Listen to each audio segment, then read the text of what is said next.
I recently came across a website on awards with this super smooth scroll animation, and it looked amazing. So instead of just admiring it, I decided to clone it and walk you through the entire process step by step using GSAP and Next.js. And this is what I was able to achieve after spending some time working on it. In this video, you will learn how to use GSAP with Next.js to create this kind of polished animation.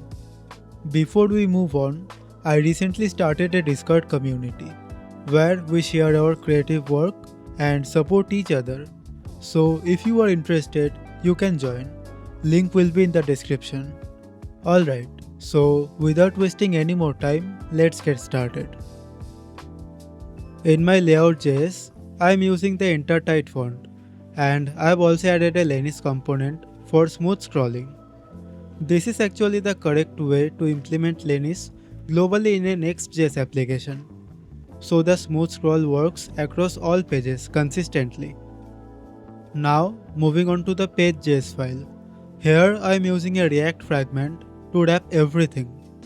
Inside the fragment, I am adding a section with full viewport height and width, a soft background color, and I am using a flexbox to perfectly center the content both vertically and horizontally. Inside the section, I am adding an H2 heading with responsive font sizes. On smaller devices, the text scales up, and I am keeping it centered with tight spacing for a bold look. Now I am just duplicating the entire section and changing the H2 content. These sections are mainly to create some scrolling space, so you can design them however you like. I have already created a component called abstract card, and I am importing it between these two sections. Inside this component, we will build our entire animation. Since this is going to be an animated component, I am making it a client component, and I am importing everything we need for the animation. Now I am defining a constant called cards. It's an array where each object represents a card, including its image source, positioning styles, and background color. This makes it really easy to manage and render all the cards dynamically. Next, I am creating a section to wrap the entire structure. It takes up the full screen, centers everything using Flexbox, and keeps the layout clean by hiding horizontal overflow. Inside the section, I am adding another H2 heading with responsive font sizes and centered text.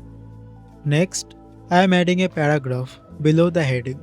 It has responsive spacing and width, stays centered, and uses clean typography to keep everything readable across different screen sizes. After that, I am adding a Learn More button right below the paragraph with some top margin to keep the spacing clean and balanced. Next, for the cards, I am mapping over the cards array to render each card dynamically and positioning them absolutely using the styles we defined earlier.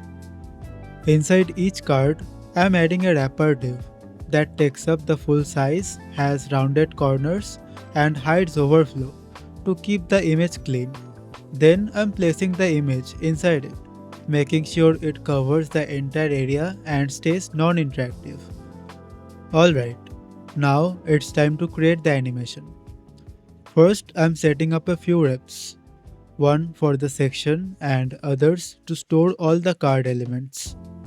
Next, I am assigning these reps to the corresponding div elements, so we can target and control them during the animation. Now I am using Use Layout effect to run the animation logic.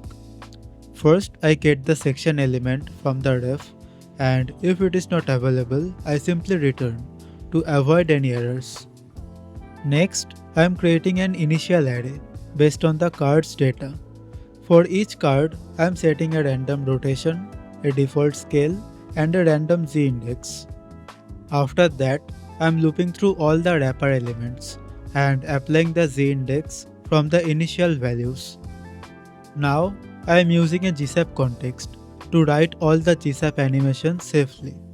Then I am looping through each inner element and matching it with its wrapper using the index. I also added a safety check to skip any missing elements. Next, I am creating a helper function called measure offset. This function calculates how far each card is from the center of the section. First, I get the bounding rectangle of the wrapper and the section using getBoundingClientRec.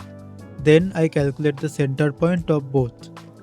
Finally, I return x and y distance between the card and the section center. This helps us to move every card perfectly toward the center during the animation. Finally, I am using gsap.from2 to animate each card. At the start, every card is positioned away from the center, using the offset we calculated earlier. I am also applying the initial scale and rotation to give it a scattered look. Then, as we scroll, all the cards smoothly move to the center, reset their scale, and rotate back to normal. The animation is controlled using scroll trigger, so it starts and ends based on the scroll position. And with scrub, it stays perfectly in sync with the scroll.